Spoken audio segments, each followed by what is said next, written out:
السلام علیکم ورحمۃ اللہ وبرکاتہ۔ اسپریڈ ٹاکس کے معزز ناظرین، اب جب کہ یہ بات یقینی ہو چکے ہے کہ آج یا کل کابل طالبان کے جولی میں گر جائے گا، یعنی اسٹوڈنٹس کے پاس اچھا موقع ہے کہ وہ دنیا کے سامنے اسلام کا ایک ایسا چہرہ پیش کرے جو جدیدیت کی اس عظیم صدی میں زمانے کے ساتھ چلنے والا ہو۔ جس افغانی کی داڑھی ہو یا نہ ہو، جس نے جینز پہنا ہو یا شلوار قمیض، جو سگریٹ پیتا ہو یا نہیں، جو مدرسے جاتا ہو یا اسکول، جو افغانی خاتون بازار میں نکلتی ہو یا نہیں، جو جاب کرتی ہو یا نہیں، سب کو ایک ہی نظر سے دیکھے۔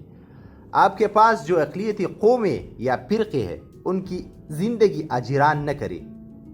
ازبک، تاجک، شیعہ وغیرہ اسلام کا ایک ایسا چہرہ نہ دیکھے کہ وہ آپ کی سرزمین سے بھاگنے پر مجبور ہو جائے۔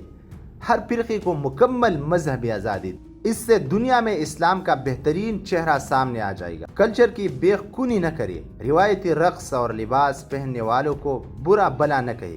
مدارس کے ساتھ ساتھ بہترین کالجز، یونیورسٹیاں اور ٹیکنیکل سینٹرز بھی بنائے۔ اعلان کر دے کہ کوئی بھی خاتون کالج یا یونیورسٹی جا سکتی ہے۔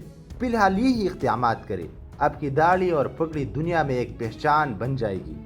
جن کے گھر و کاروبار تباہ ہوئی، انہیں سب سے پہلے مواقع دے۔ یاد رکھیں، آپ جو بھی ہے، آپ کو دنیا دیکھ رہی ہے، اور آپ کے نام کے بعد جو دوسرا نام لگائے وہ اسلام کا نام ہے۔ آپ کو خدا نے 20 سال بعد موقع دے دیا ہے۔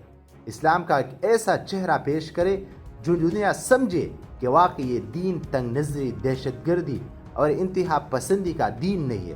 وہ دیکھے کہ جس دین حق کو ان کی میڈیا نے 20 سال ایک ڈراؤنا انداز میں پیش کیا تھا، وہ تو امن، سلامتی، ترقی، علم، سائنس اور زمانے کا دین ہے۔